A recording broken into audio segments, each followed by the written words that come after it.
Homecoming. The oppressive July heat hit Broderick Brody Harlow like a physical force as he stepped off the military transport at Fort Benning. After 3 grueling tours with the Army Rangers in some of the most hostile territories in the Middle East, he was finally home. His duffel bag felt light compared to the weight of everything he'd seen and done over the past 4 years. Brody checked his phone for the first time since landing on U.S. soil. He expected a message from Melanie, his wife of 12 years, confirming she was on her way to pick him up. Instead, his stomach dropped as he read, "Don't bother coming. The locks are changed. The kids don't want you. It's over." He stood motionless in the sweltering Georgia heat, fellow soldiers streaming past him with their own homecoming celebrations waiting. The message burned into his retinas as his mind raced through possibilities. Their last video call 3 weeks ago had seemed normal. Tense, perhaps. Their conversations had grown increasingly strained over his final tour, but nothing to suggest this. Brody's thumbs hovered over his phone screen. A dozen angry responses flashed through his mind. Instead, he typed just 2 words, "As you wish." Anyone who knew Brody well would recognize the quiet danger in those words. During his time as a ranger, he'd become known for his calculated precision. When chaos erupted and other men shouted or panicked, Brody grew unervingly calm. "As you wish" was what he said before executing the most devastating operations with surgical precision. He made a single call. Leona Fisk speaking. The voice was crisp, professional. "It's Brody Harlow. I need your services immediately. I thought you weren't back until next week. Plans changed. Can you meet today?" "For you?" "Absolutely. My office, 2 hours." Brody hailed a cab, directing it not to the suburban home where his wife and children, Trevor, 16, and Amelia, 14, supposedly no longer wanted him, but to the downtown Atlanta office of one of the most feared divorce attorneys in the state. As the cab pulled away, he allowed himself one moment of raw emotion, squeezing his eyes shut as the betrayal washed over him. Then, like he'd done countless times in combat, he compartmentalized. This was now a mission, and Broderick Harlow never failed a mission. Chapter 2. Opening Moves. Leona Fisk's office spoke of both success and intimidation, all gleaming surfaces and sharp edges. The attorney herself matched her surroundings, immaculately dressed in a tailored suit, her platinum blonde hair pulled into a severe bun, eyes that calculated your worth as soon as you entered. "So," she said, leaning back in her chair after Brody explained the situation. "She waited until you were literally on U.S. soil to tell you not to come home. That's cold, even by my standards. I need to know what I'm dealing with," Brody said. "And then I need options." Leona's smile was all predator. "What exactly did you mean when you texted 'as you wish'?" "It meant I'm going to respect her wishes to end our marriage. But on my terms." "Good. The weak ones want to salvage what can't be fixed. You're not here to win her back." "No," Brody confirmed. "I'm here to win." For the next hour, they constructed the first phase of what Leona called the nuclear option. By the time he left her office, Brody had signed paperwork that put in motion a series of financial and legal maneuvers that would be executed at precisely 9 a.m. the following morning. After securing a hotel room, Brody made his second strategic call to his oldest friend, Wyatt Dennison. They'd grown up together in rural Pennsylvania, enlisted together, though Wyatt had left the military 5 years ago. "I need surveillance on my house," Brody explained after catching Wyatt up on the situation. "Need to know who's coming and going." "You think there's someone else?" Wyatt stated rather than asked. "I need confirmation and details." "I'm on it." "And Brody?" "I'm sorry, brother." By nightfall, his phone began vibrating incessantly. "Melanie." He let it go to voicemail. Then came the texts. "What did you do? Answer your damn phone. You can't just disappear like this." At exactly 10:37 p.m., Wyatt sent a series of photos to Brody's phone. They showed a midnight blue Audi parked in his driveway, a tall man with expensively cut hair exiting the vehicle and being enthusiastically greeted by Melanie at the door. The final photo showed them embracing in the doorway, not the greeting of new lovers, but the comfortable intimacy of an established relationship. "His name is Preston Hayes," Wyatt's message read. "Real estate developer. Been in your house 6 times in the past 2 weeks. Kids seem familiar with him." Brody set his phone down carefully. The pieces were falling into place. He slept soundly that night, the deep sleep of a man with clarity of purpose. At 9:17 a.m. the next morning, his phone erupted again. This time, it wasn't Melanie calling, but her lawyer, a man named Rutherford whose voice climbed several octaves as he ranted. You have no legal rights to do that with her trust fund. 19 missed calls and you pull this? This is extortion. You can't possibly. Brody ended the call and turned to the window, allowing himself a small, cold smile. Phase 1 complete. Chapter 3, The Soldier's Shadow. Brody's journey from Pennsylvania farm boy to elite Army Ranger was paved with exceptional discipline and natural tactical brilliance. The youngest of 4 brothers raised by a widowed father, he'd learned early that survival required strategy. While his brothers relied on brute strength, Brody developed patience and precision. He met Melanie Stanford during his first leave after Ranger School. She was attending law school at Georgetown, brilliant, ambitious, from a wealthy New England family. Their attraction was immediate and consuming. Within 6 months, they were married, her family grudgingly accepting the union despite their reservations about her choice of a military man. When Trevor was born, Brody was stateside, working as a tactical instructor. Those were good years. Melanie built her law career while Brody moved up the Ranger ranks. After Amelia's birth, the deployments became longer, more dangerous. Each time Brody returned, the distance between them had grown. During his second tour, Melanie's father died, leaving her a substantial trust fund with Byzantine conditions, one being that her spouse couldn't access it without her express permission. Another specified that if she divorced, the funds would be held in trust until she remarried or turned 55. What Melanie didn't know was that Brody had spent years studying financial law and structures, a hobby stemming from his tactical mind's obsession with understanding systems. He'd found a loophole in her trust that even her father's expensive lawyers had missed. It involved temporary reassignment of management rights during periods of domicile abandonment by either spouse. By sending that text while he was returning from deployment, she'd inadvertently triggered the clause. Brody hadn't touched a penny of her money, but he'd legally frozen the entire trust, preventing any withdrawals or transfers. Now, as he sat in Leona's office for their follow-up meeting, the attorney slid a folder across her desk. You were right, she said. Preston Hayes isn't just your wife's lover. They've known each other since before your marriage. He was her ex-boyfriend from law school. Brody nodded, unsurprised. The timing. Based on credit card records, hotel charges, and restaurant receipts, they reconnected approximately 18 months ago, shortly after you left for your last tour. 18 months.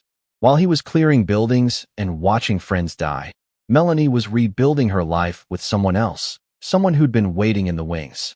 And my children? Brody asked, his voice betraying emotion for the first time. Leona's expression softened marginally. The Preston guy has been playing daddy. Weekend trips, expensive gifts. Your son seems resistant. His social media suggests he's angry at both adults. Your daughter appears more accepting of the situation. Brody absorbed this, his jaw tightening. What about the house? Has she taken out any new mortgages or loans? No, but there's something interesting about the property next door to yours. It was purchased by one of Preston Hayes' shell companies 6 months ago. The timing suggests they might be planning to combine the properties. The pieces clicked together in Brody's mind. Not just an affair, a complete replacement. Hayes was literally moving in next door, preparing to absorb not just Brody's family, but his physical space as well. They're efficient, Brody remarked coldly. Most affairs are impulsive. This one was planned, Leona agreed. The good news is they've made mistakes. Big ones, such as Hayes transferred $200,000 to Melanie 3 months ago, which she used to redecorate your house. That's marital property she altered using funds from her paramour. Also, she's been paying household expenses from your joint account while maintaining this relationship. Brody nodded. That's good, but not enough. I need you to find me something that will give me leverage regarding the children. Leona raised an eyebrow. The courts typically favor mothers. The courts favor stability and safety, Brody corrected. Find me something that proves she can provide neither. As he left Leona's office, Brody's phone buzzed with a text from Wyatt. Got something big. Meet me at the usual place. The usual place was a small diner on the outskirts of Atlanta where they'd often met during leaves. As Brody entered, he spotted Wyatt in a back booth, his posture still military straight despite his civilian clothes. How bad? Brody asked, sliding into the booth. Depends on your definition, Wyatt replied, pushing a small flash drive across the table. Your wife and her boyfriend have been plotting more than just playing house. They're planning to relocate to Costa Rica. There are property purchases, school inquiries for the kids, everything. When? Next month, right after school starts. The kids don't know yet. Brody pocketed the flash drive. How did you get this? Wyatt's smile was grim. Let's just say Mr. Hayes needs better cybersecurity for his cloud accounts. Brody nodded, processing this information. His family wasn't just moving on without him. They were planning to disappear to another country. The coldness inside him crystallized into something harder. I need one more thing, Brody said. Access to our home. Not to confront them, just to retrieve something that belongs to me. When? Tonight. They're attending a charity gala downtown. The kids will be at Hayes Lake House with his housekeeper. Wyatt studied his friend's face. Brody, whatever you're planning is necessary, Brody finished for him. Are you with me or not? Their eyes locked in silent communication, the kind forged in combat. Always, Wyatt finally said. But remember who you are. Brody's smile didn't reach his eyes. That's exactly what I'm counting on them forgetting. Chapter 4, Buried Truths.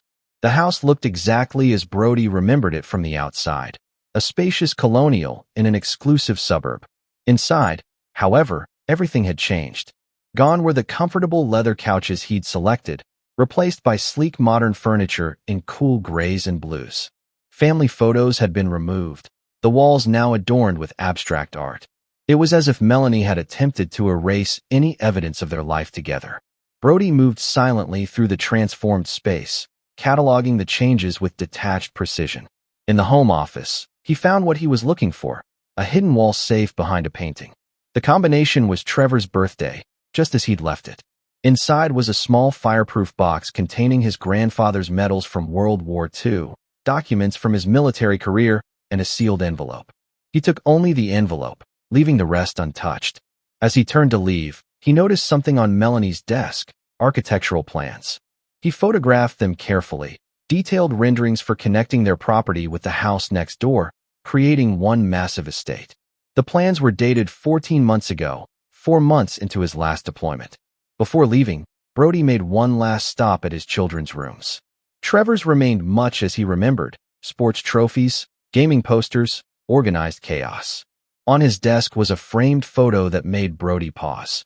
Himself and Trevor on a fishing trip 3 years ago, both smiling widely. It was the only photo of Brody remaining visible in the entire house. Amelia's room had transformed completely, now decorated in sophisticated purples and silvers that made it look more like a college student's apartment than a 14-year-old's bedroom. On her bulletin board, Brody spotted concert tickets, school awards, and a photo of Amelia, Melanie, and Preston at what appeared to be a ski resort. They looked like a perfect family unit. He left as silently as he'd entered, the house keys he'd used, keys that supposedly no longer worked, placed deliberately on the kitchen counter where Melanie would find them. The next morning, Brody met with Harris Bentley, a former intelligence officer turned private investigator whom Wyatt had recommended. I need everything on Preston Hayes, Brody explained. Not just the surface level. I need to know what he's hiding. Harris, a slight man with penetrating eyes, nodded. Everyone's hiding something. How deep do you want me to go? All the way. While Harris conducted his investigation, Brody executed the next phase of his plan. He contacted Trevor's lacrosse coach, arranging to accidentally run into his son after practice. When Trevor emerged from the field house, he stopped cold at the sight of his father. Dad, the teenager's voice cracked. Mom said you weren't coming back. I'm here, son, Brody said simply. Trevor's face cycled through shock, confusion, and anger. Where have you been? It's been 4 days since you landed. I needed to get some things in order first. Your mother made it clear I wasn't welcome at home. Trevor looked away. She said you abandoned us, that you chose the Rangers over us. Is that why you didn't want to see me? I never said that. Trevor's head snapped up. She told us you wanted a clean break, no messy goodbyes. Brody kept his expression neutral despite the surge of anger. I see. Are you and Mom getting divorced? It seems that way. Trevor kicked at the ground. Because of Preston? Partly. I hate him, Trevor muttered. He acts like he's doing us all this big favor. Amelia buys it, but I don't. They talked for 30 minutes. Brody, careful not to disparage Melanie, while still establishing that many of Trevor's assumptions were based on lies. When Melanie's SUV pulled into the parking lot, Brody stood. I have to go. But Trevor, whatever happens between your mother and me, I'm still your father. That doesn't change. As Brody walked away, Trevor called after him. Dad, are you just going to let him take everything? Brody turned, his expression unreadable. No, son, I'm not. Later that evening, Harris Bentley delivered his preliminary findings. Preston Hayes is legitimate on paper, successful developments, clean record, respected in the community. But there are inconsistencies, such as 3 former business partners who suddenly sold their shares for pennies on the dollar, a building inspector who changed career paths after approving one of Hayes' controversial properties, and most interestingly, a pattern of targeting wealthy, married women as investors while their husbands are otherwise occupied. Brody leaned forward. Explain. He courts women whose husbands are frequently absent. Military, international business, politics. Becomes their friend, confidant, then business advisor. Eventually, the husband is gone permanently. Divorce, usually, and Hayes remains, with access to the family's wealth through the woman. And the move to Costa Rica? Harris's expression darkened. That's where it gets concerning. Hayes has property there, yes, but he also has connections to less savory enterprises. The area where he's purchased land is known for being a haven for those looking to disappear from financial or legal obligations. He's planning to isolate her, Brody concluded. Get her away from family, friends, familiar legal systems. Possibly. The timeline is aggressive. Property transfer for your house is already in motion, scheduled to close in 3 weeks. Brody nodded. That's why she needed the divorce finalized quickly. They're liquidating assets before disappearing. There's one more thing, Harris added. The envelope you retrieved from your safe. What was in it? Insurance, Brody replied. Something I suspected might be necessary someday. The envelope contained documentation of an agreement Brody had made with Melanie's father before his death. A promise that in exchange for Brody signing a prenuptial agreement limiting his claims to Melanie's family money, the older man would establish a separate trust for Brody's military earnings to protect them in case of divorce. The agreement had been properly notarized, but never filed with the main trust documents. This piece of leverage, combined with Harris's findings, gave Brody what he needed for the next phase. He called Leona. I'm ready to make my move, he said. Set up a meeting with Melanie and her lawyer for tomorrow. They're demanding you unfreeze the trust immediately, Leona warned. Tell them I'm prepared to discuss terms. Conference room, your office, 2 p.m. And if they refuse? They won't, Brody said confidently. Melanie's got a timeline to keep. Chapter 5, The Awakening. The conference room crackled with tension. Melanie sat across from Brody, her once familiar face now a mask of cold disdain. Beside her, a silver-haired attorney named Rutherford projected cultivated outrage. Leona, by contrast, appeared relaxed, almost amused. This is harassment and financial abuse, Rutherford began. Your client has maliciously interfered with assets that are explicitly excluded from marital property. Leona smiled. My client has exercised a legitimate legal option triggered by Mrs. Harlow's own actions. Perhaps if she'd waited until he was actually home before changing the locks and barring him from his residence, we wouldn't be having this conversation. Melanie's eyes narrowed. You weren't supposed to be back for another week. It was the first time she'd directly addressed Brody. Her voice was tight, controlled. Deployment schedules change, Brody replied evenly. But your plans were well underway regardless, weren't they? What plans? Rutherford interjected. Brody slid a folder across the table. Property purchases in Costa Rica. School applications for my children. Airline tickets. Color drained from Melanie's face as she flipped through the documents. How did you? You're planning to take my children out of the country without my knowledge or consent, Brody continued. That's parental kidnapping. It's a vacation property, Melanie snapped. And you've been absent for most of their lives anyway. Absent serving my country, Brody corrected. Not absent by choice. You had choices. Melanie's composure cracked. Every re-enlistment was a choice. Every special assignment was a choice. You chose the Rangers over us every single time. And you chose Preston Hayes long before my last deployment, Brody countered. 14 months ago, to be precise, when you commissioned architectural plans to connect our property with his. Rutherford cleared his throat, looking uncomfortable. Perhaps we should focus on the immediate issue of the trust fund. I'll unfreeze the trust, Brody said, on 2 conditions. Melanie's relief was palpable but short-lived. First, the children stay in Atlanta through the end of the school year, with a standard joint custody arrangement. No international relocations without court approval. Rutherford nodded. That's reasonable. Second, I want the truth, from you, Melanie. Not about the affair. About what you told the kids. Melanie's jaw tightened.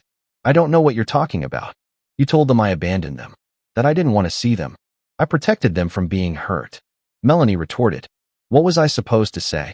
Your father might come home in a body bag, but don't worry. You lied to them, Brody said quietly. Trevor never said he didn't want to see me. Neither did Amelia. That was your manipulation. The room fell silent. Even Rutherford looked troubled. I want you to correct the record, Brody continued. Tell them the truth. Then we can discuss unfreezing the trust. And if I refuse? Melanie challenged. Brody slid another document across the table, the agreement with her father. Then this gets filed with the trust administrators. Your father made certain promises to me that supersede your prenuptial protections. Melanie's face went white as she read the document. Dad would never. Your father respected service and sacrifice, Brody said. He also recognized that you inherited his ruthless streak. This was his insurance policy against exactly this scenario. After 30 tense seconds, Melanie nodded once, sharply. Fine. I'll tell them the truth. But this doesn't change anything, Brody. I'm still divorcing you. I wouldn't have it any other way, Brody replied coolly. That evening, Brody received a text from Trevor. Mom told us what really happened. Why didn't you call us yourself? He replied. I needed to be certain I could be part of your lives before making promises. Are you back for good now? Came the response. Yes.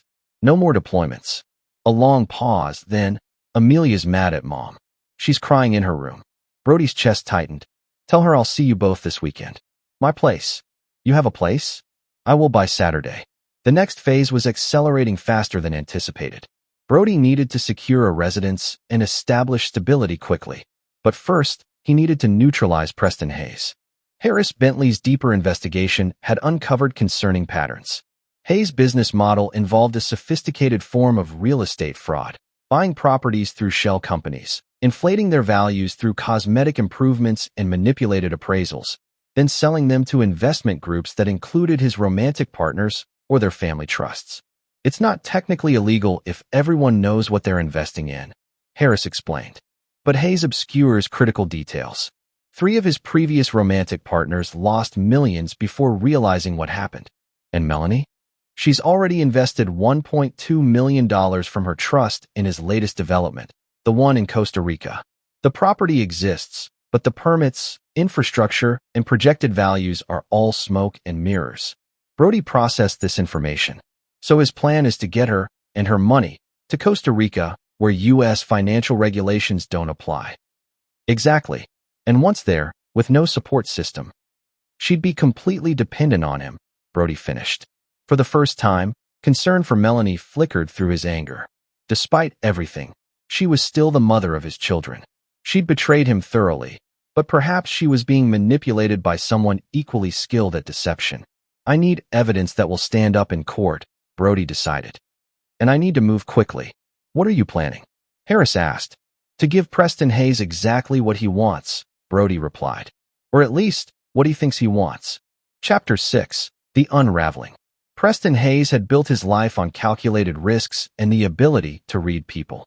He prided himself on identifying vulnerabilities and exploiting them with finesse. So when Broderick Harlow, the inconvenient husband who was supposed to be dispatched through a quick, clean divorce, requested a private meeting at Hayes' downtown office, curiosity overcame caution. Mr. Harlow. Hayes greeted him with professional cordiality, rising from behind his imposing desk. This is unexpected. Brody took in the man who'd been sleeping with his wife. Tall, athletic but soft around the edges, with the practiced charm of someone used to getting his way. I thought it was time we spoke directly. Man to man. I appreciate that. Hayes gestured to a chair. Though I'm not sure what there is to discuss. Melanie has made her decision. That's precisely why I'm here, Brody said, remaining standing. to acknowledge that decision and propose a solution that benefits everyone. Hayes' expression revealed nothing, but his posture shifted subtly. I'm listening. You want Melanie. You want my house. You want my family, Brody stated flatly. I've accepted that. But the current approach, the lawyers, the court battles, will drag on for months, possibly years. Nobody wins. What exactly are you suggesting? A clean break. I sign over my interest in the house. I agree to the divorce terms. I even support your relationship. Brody forced the word out. In exchange, I want guaranteed access to my children and a financial settlement that reflects my contributions to the marriage. Hayes studied him, searching for the trap. That's surprisingly reasonable. Melanie described you as uncompromising.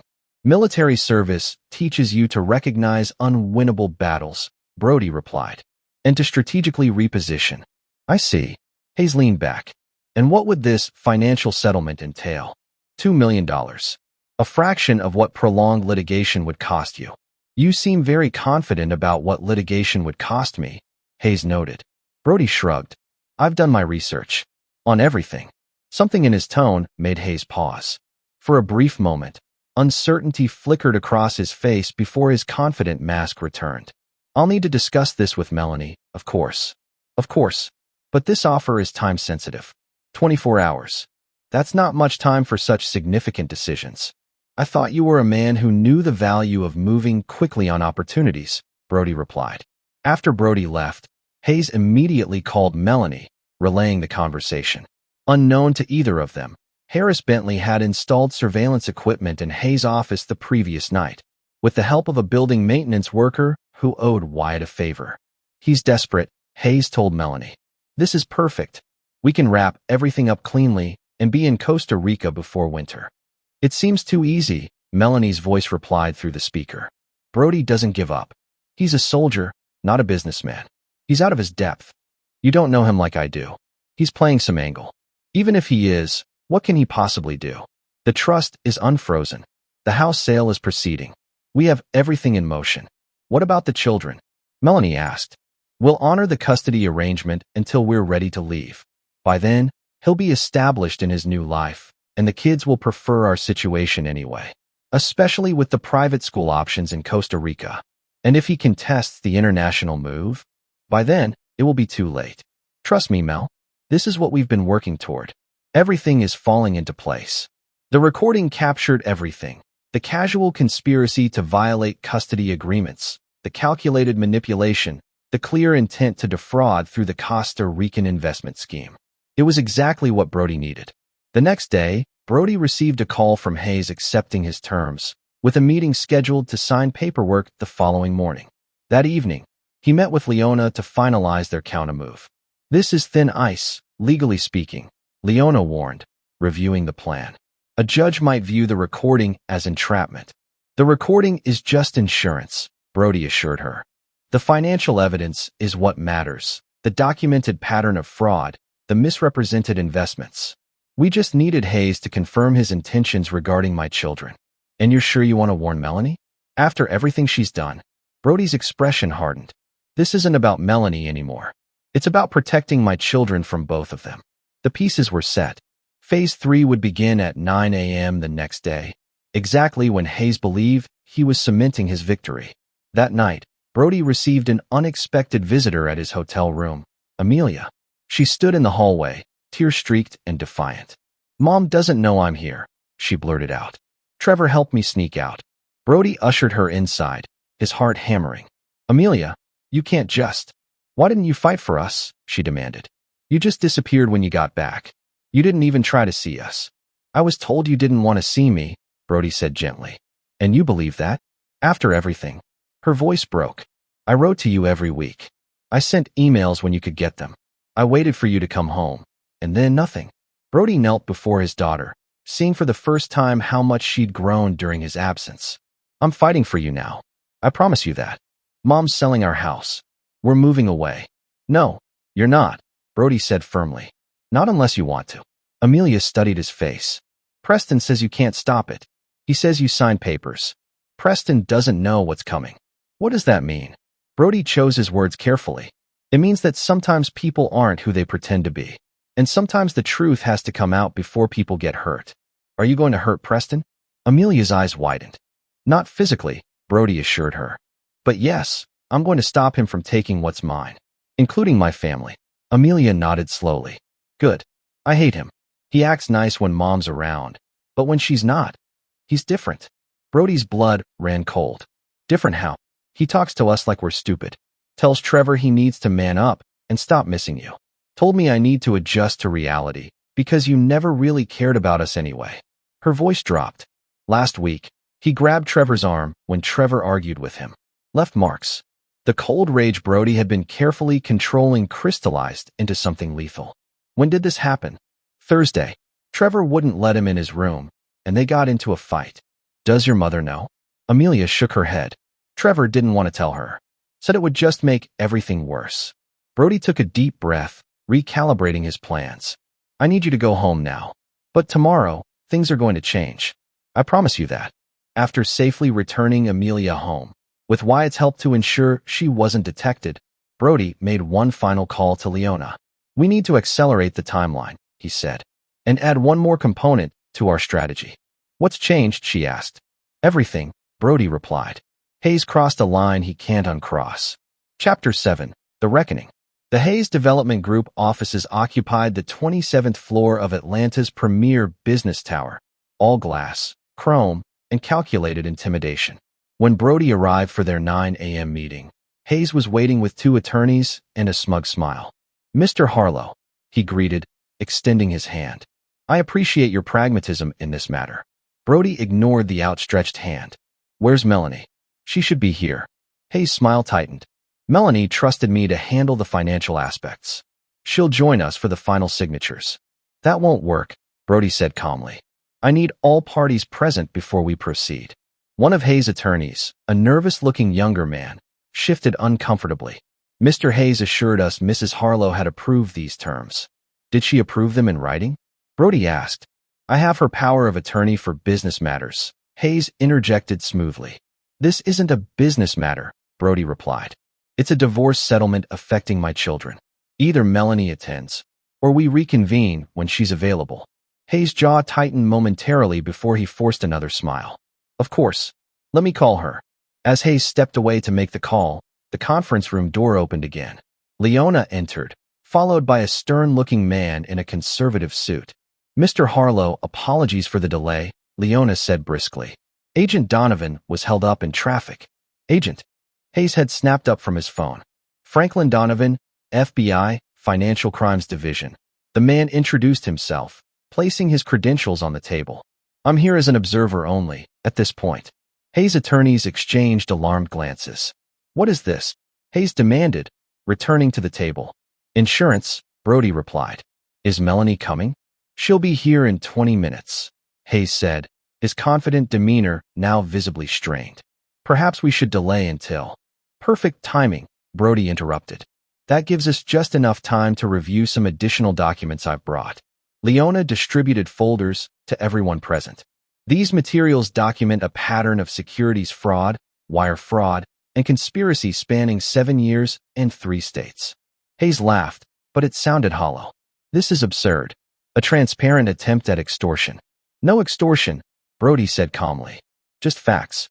You've defrauded previous romantic partners through manipulated real estate investments. You're attempting the same with my wife and her trust fund.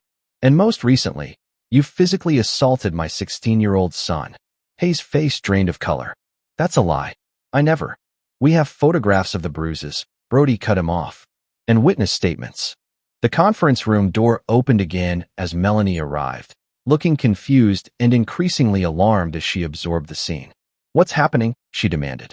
Preston, why is there an FBI agent here? Mrs. Harlow. Agent Donovan acknowledged her. Please, join us.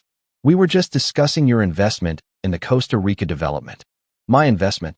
Melanie looked to Hayes. What investment? The $1.2 million transfer you authorized 3 weeks ago, Brody supplied. For the Villa Paraiso development. Melanie froze. That wasn't an investment. That was a property purchase. Our retirement home. There is no retirement home, Brody said gently. The development exists only on paper. The property you think you purchased is an undeveloped parcel of land worth less than $100,000. That's not possible. Preston showed me the plans, the photos, renderings, and stock photos. Leona interjected, sliding additional documents toward Melanie. Here are the actual property records, permits, or lack thereof, and banking transfers showing where your money actually went. Melanie sank into a chair, staring at the evidence. Preston, tell me this isn't true.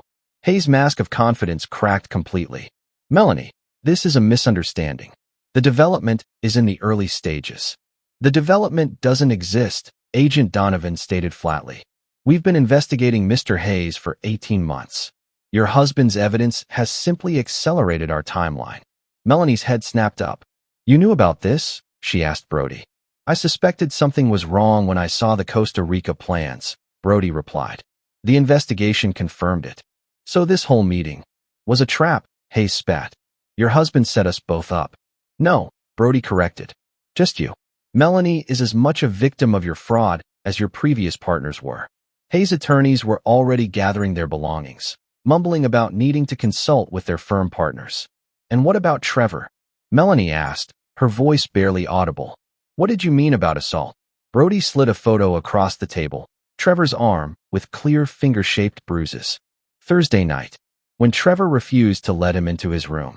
Melanie stared at the photo, then at Hayes, horror dawning on her face. You hurt my son? He was being disrespectful. I barely grabbed him. Hayes protested. The slap echoed in the conference room as Melanie's palm connected with Hayes' face. You lying bastard. You promised me you would never. Mrs. Harlow, Agent Donovan interjected. I suggest we continue this discussion at our office. We'll need formal statements from both you and your son. What followed was a blur of activity. Hayes was escorted out by 2 additional FBI agents who had been waiting outside. Melanie, shell-shocked, agreed to cooperate fully with the investigation. When the room finally cleared, only Brody, Leona, and Melanie remained. Why? Melanie asked, looking at Brody. After what I did to you, why would you protect me from him? I didn't do it for you, Brody replied. I did it for Trevor and Amelia. They've been through enough. Melanie nodded slowly, tears welling. What happens now? Now, Brody said, standing. You tell the children the complete truth. About everything. Then we'll discuss next steps. As he walked out, Leona following, Melanie called after him. Did you ever love me at all? Or was I just part of some mission plan?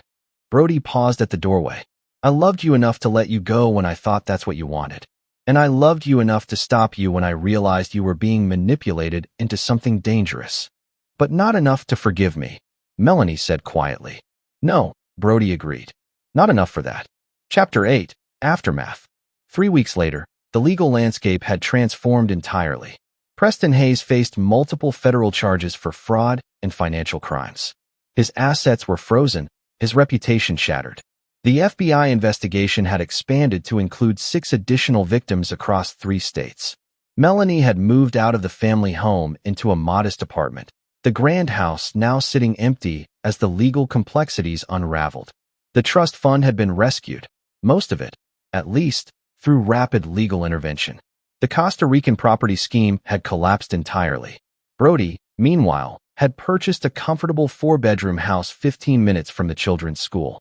He'd accepted a position as a security consultant for a major corporation, providing the stability his family needed while utilizing his military skills.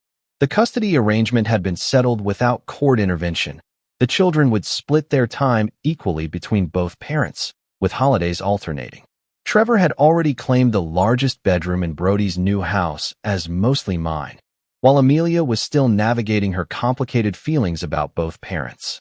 On a crisp fall Saturday, Brody sat on his back deck watching Trevor practice lacrosse moves in the yard. Amelia was inside, ostensibly reading but actually monitoring the conversation through the open window, a fact both Brody and Trevor silently acknowledged. Mom says she's sorry, Trevor said abruptly, pausing with the lacrosse stick. Like 100 times a day. It's getting annoying. She has a lot to be sorry for, Brody replied carefully. Are you ever going to forgive her? Trevor asked. Brody considered the question. Forgiveness isn't simple, Trevor. I can work with her as your mother without forgiving what she did to our marriage. That seems harsh. Maybe. But some things can't be undone. Trevor twirled the stick thoughtfully. She said she got caught up in Preston's lifestyle. The money, the connections. Said she felt important again. And did she feel unimportant with me? Brody asked, genuinely curious. She said when you were deployed, she felt like she was just waiting. All the time. And that scared her. Brody nodded slowly. It wasn't a justification, but it was an explanation he could understand. Fear made people do desperate things. He'd seen it countless times in combat zones. What about Preston? Trevor asked. Do you feel bad about what happened to him? No, Brody said honestly. He hurt you. He tried to steal our family. He deserves what's coming. Mom says he might go to prison for a long time. That's the usual consequence for fraud and assault. Trevor was quiet for a moment. I wanted to tell you about the arm thing, but I thought you wouldn't care anymore. The words hit Brody like physical blows. Trevor, look at me. There is nothing in this world that would make me not care about you or your sister. I will always protect you, always fight for you. Do you understand? Trevor nodded, blinking rapidly. Yeah, I get it now. From inside, Amelia called, Dad. Mom's here. Melanie stood awkwardly in the living room, dressed more simply than Brody had seen her in years. Jeans, a sweater, minimal makeup. The sophisticated corporate attorney image had been replaced by something more authentic, more reminiscent of the woman he'd fallen in love with. I need to speak with your father alone, she told the children. Why don't you get your things for the weekend? When they were alone, Melanie looked around the house, warm, comfortable, already showing signs of becoming a real home. You've done well here. The kids seem comfortable, Brody acknowledged. They're happier than they've been in months, Melanie admitted. Trevor's grades are improving. Amelia's actually talking to me again. She paused. I owe you an apology. A real one, not just the legal maneuvering. You don't owe me anything, Melanie. I do. I let my insecurities and fears drive me into the arms of a predator. I betrayed our vows, lied to our children, and tried to erase you from our lives. Her voice cracked. And despite all that, you saved me. I saved our children, Brody corrected. You were collateral.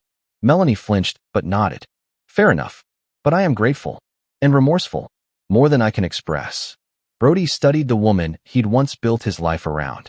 The anger that had fueled him these past weeks had burned down to embers. In its place was something colder, more permanent. Not hatred, but a fundamental severing.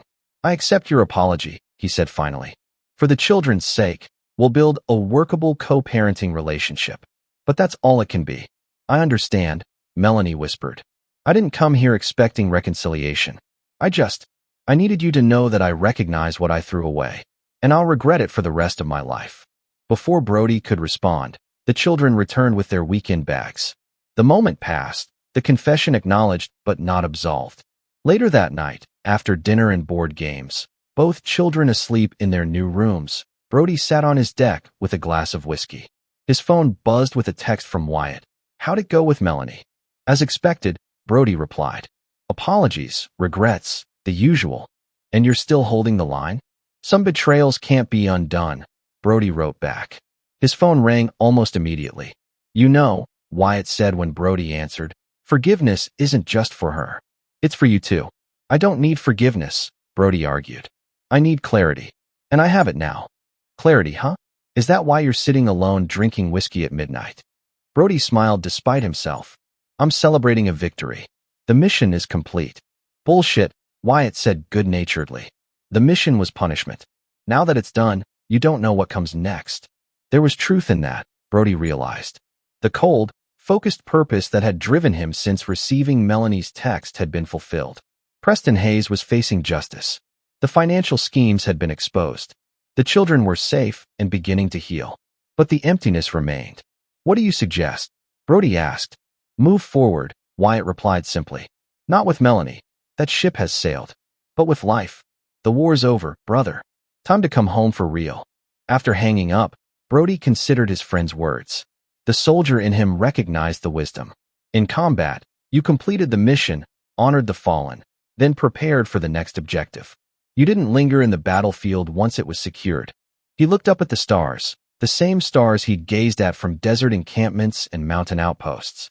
For the first time since returning, he felt the weight of his armor beginning to lift. Not forgiveness. Not yet, Perhaps not ever, but the possibility of something else. Something new. Chapter 9, Resolution. 6 months later, the divorce was finalized. The terms were fair, negotiated without animosity. The custody arrangement had proven successful, with both children thriving under the stability of their new normal. Preston Hayes had accepted a plea deal, facing 8 years in federal prison with restitution requirements that would keep him financially constrained for decades. Brody's security consulting firm had expanded, his military expertise proving valuable in corporate settings. He'd added 2 more former Rangers to his team, creating a brotherhood of support that reminded him of what he'd valued most during his service. On a warm spring afternoon, Brody stood watching Trevor play in the state lacrosse championship. Beside him, Amelia cheered enthusiastically for her brother. On Amelia's other side, Melanie maintained a respectful distance from Brody, close enough to present a united front for their son, but far enough to acknowledge boundaries. "He's really good," remarked a voice beside Brody. He turned to find an athletic woman with curly brown hair observing the game with professional interest. "He works hard at it," Brody replied. "Scholarship potential for sure," she commented. "I'm Vanessa, by the way, college recruiter for Northwestern. Brody Harlow.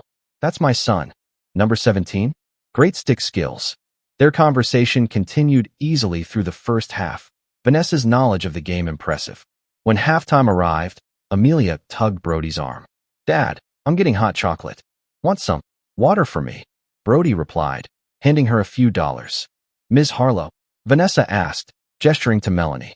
"Can I get you anything?" Melanie looked startled at being addressed. "Oh, no, thank you. And it's Stanford now. I've gone back to my maiden name. Mom, come help me carry everything," Amelia suggested, a transparent attempt to give her father space with the attractive recruiter. As they walked away, Vanessa smiled. "Smart kid. Not subtle, but smart." Brody chuckled. "They both think I need to get back out there, as Trevor puts it." "And do you need to get back out there?" The question was direct, her interest clear. 6 months ago, Brody wouldn't have recognized the opportunity, much less considered taking it. Now, he found himself actually contemplating the possibility. "I might," he admitted. "Eventually." Vanessa nodded, respecting the measured response. "Well, when eventually arrives, maybe we could get coffee. Talk about your son's lacrosse future, among other things."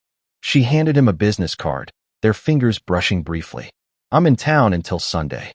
The game resumed before Brody could respond, but something had shifted, a door cracking open to possibilities he hadn't allowed himself to consider.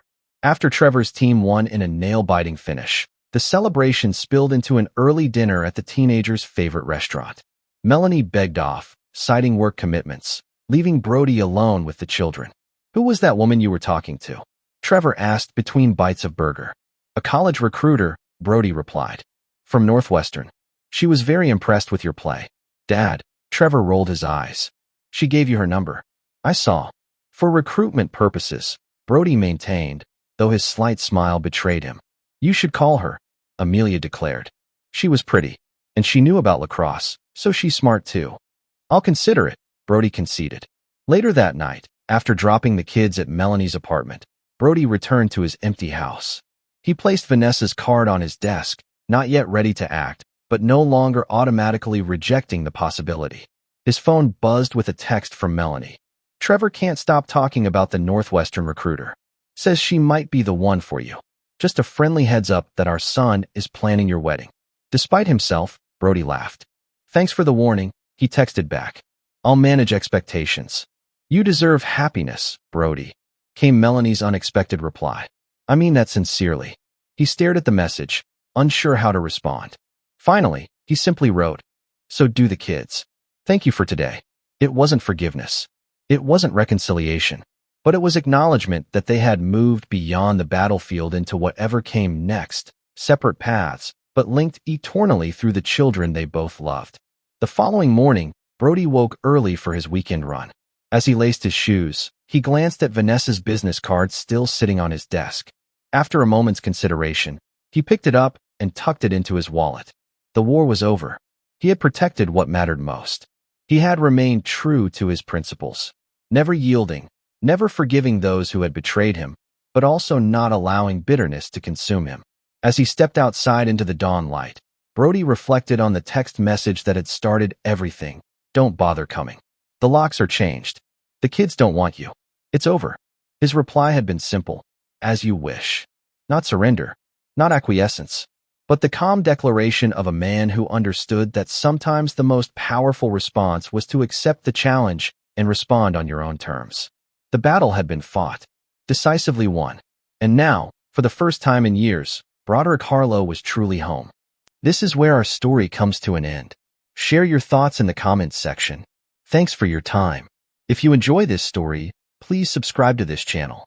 Click on the video you see on the screen, and I will see you there.